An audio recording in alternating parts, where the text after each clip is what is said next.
Good morning everyone, আমি কস্তুরী। আমার blog Kolkata two আয়ারল্যান্ডে তোমাদের সবাইকে স্বাগত। আশা করি তোমরা সবাই খুব ভালো আছো, আমিও খুব ভালো আছি। এই দেখো, আজকে সকালবেলা থেকে উঠেই দেখছি বৃষ্টি হয়েই চলেছে। বোঝাই যাচ্ছে আকাশের মন খুব খারাপ। তাই দেখে আমারও মনটা খারাপ হয়ে গেছে। কারই বা বলো ভাল লাগে ছুটির দিন এরকম সকাল থেকে বৃষ্টি দেখতে। ইস, আর ঠান্ডাটাও না বেশ পড়েছে জানো তো, আর ভালো লাগছে না। এদিকে এক কারি কাজ পড়ে আছে। চলো কথা বলতে বলতে তোমাদেরকে সঙ্গে করে নিয়ে যাই। আজকে আমি ব্রেকফাস্টে বানাবো চিকেন স্যান্ডউইচ। আমাদের এখানে না টেস্কোতে ট্যাকো চিকেন পাওয়া যায়। এটা চটজলদি ব্রেকফাস্টের জন্যে খুবই ভালো জানো তো। যেদিনকে একদম তোমার কিছু করতে ইচ্ছা করছে না, মনে হচ্ছে যে শর্টকাটে সব কিছু ছাড়বে, তাহলে কিন্তু এটা ট্রাই করতে পারো। কি বিশেষ কিছুই লাগে না, একটু বাটার ভালো করে লাগিয়ে তারপর ওই ট্যাকো চিকেনটাকে স্প্রেড করে দিলে, একটু শসা দিলে, একটু গোলমরিচ আর মিক্সড হার্ব যদি থাকে অ্যাড করতে পারো।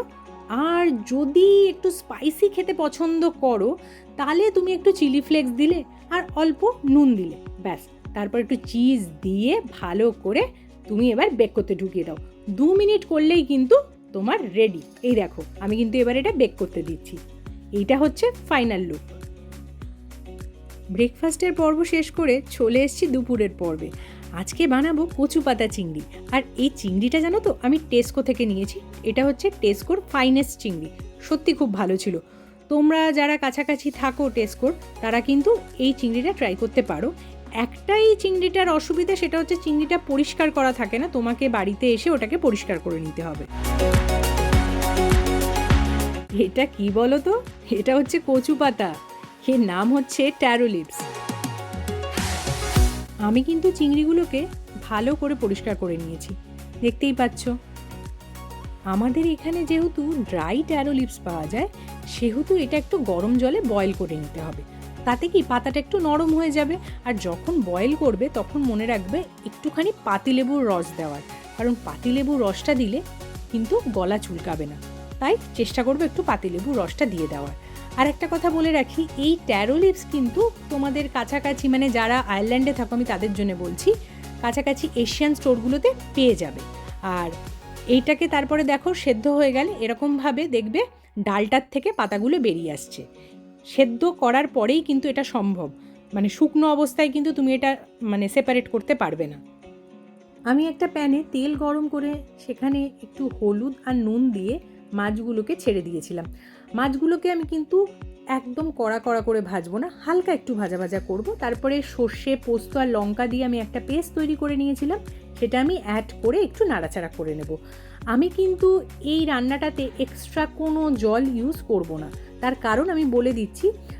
আমি তারপর একটু টক দই অ্যাড করেছিলাম আর দিয়েছিলাম হচ্ছে কোকোনাট মিল্ক। যেহেতু আমি অনেকটা পরিমাণে কোকোনাট মিল্ক দিয়েছি, তাই আমি কিন্তু আর কোনো জল অ্যাড করিনি। তারপরে ওই যে পাতাটা আমি সেদ্ধ করে রেখেছিলাম, কচু পাতাটা, সেটা আমি অ্যাড করে দিয়েছি। ঢাকা চাপা দিয়ে তুমি রান্নাটা করবে। মিনিট 6 থেকে 7 মধ্যেই কিন্তু তোমার হয়ে যাবে। দেখতেই পাচ্ছ আমার কিন্তু এখন প্রায় রান্নাটা তৈরি। নামানোর আগে আমি সবসময় একটু কাঁচা লঙ্কা দিয়ে দিই। আমি এখানেও দিয়েছিলাম, তোমরা ইচ্ছা করলে দিতে পারো। এটা অপশনাল, না দিলেও চলে, কিন্তু দেখবে কচু পাতা চিংড়িতে একটু ঝাল ঝাল না হলে ঠিক ভালো লাগে না, তাই আমি লঙ্কা দিয়েছি। বরকে খেতে দিয়ে দিয়েছি। আর এখানে একটা মজার কথা মনে পড়লো, তোমরা হয়তো অনেকে জানো, কলকাতায় কিন্তু কস্তুরী রেস্টুরেন্টে এই কচু পাতা চিংড়ি কিন্তু খুব বিখ্যাত। খুব ভালো ছিল। ঝালটা ঠিক আছে একদম। খাওয়া দাওয়া করে উপরে এসে দেখি আকাশ এখনও মেঘলা হয়ে আছে, কিন্তু মেঘলা থাকলেও আমাকে একটু বেরাতে হবে, কিছু কাজ করার আছে। আমরা এখন চলে এসেছি আমাদের বাড়ির কাছের সার্কেল কেটে। এটা একটা পেট্রোল পাম্প, আর এখানে কিন্তু গাড়ি পরিষ্কার করানো হয় জানো তো। আমরাও আজকে আমাদের গাড়িটা পরিষ্কার করতে এসেছি। ওই দেখো সামনে কিন্তু একটা পরিষ্কার হচ্ছে। একটা মজার ব্যাপার লক্ষ্য করো, এখানে কিন্তু ওই রেল ট্র্যাকের মতন করা আছে, ওখানে গিয়ে তোমাকে গাড়িটাকে প্লেস করে দিতে হবে। তারপরে যা করবে মেশিনই করবে, তোমার আর কোনো চিন্তা নেই। এটাকে দেখে তোমরা কি গেস করতে পারছো কিসের মতন লাগছে? আমার কিন্তু ওই বটল পরিষ্কার করার ব্রাশের মতন লাগছে। দেখো ভালো করে খেয়াল করো।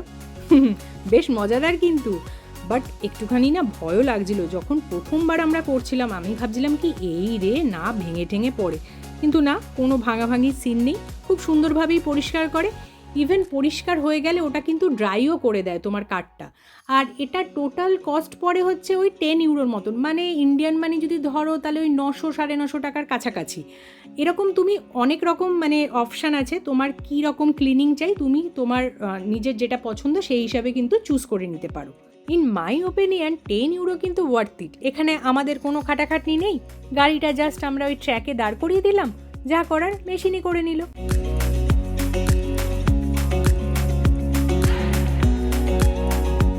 সাবান জলের পর্ব শেষ, এবার হচ্ছে ড্রাই করার পর্ব। গাড়িটাকে তারপরে ভালো করে ড্রাই করে দেবে। বেশ মজাদার কিন্তু ব্যাপারটা। গাড়ির পরিষ্কার পর্ব শেষ, এবার আমরা যাচ্ছি বাড়ি। আজকের মতন ব্লগটা আমি এখানেই শেষ করছি।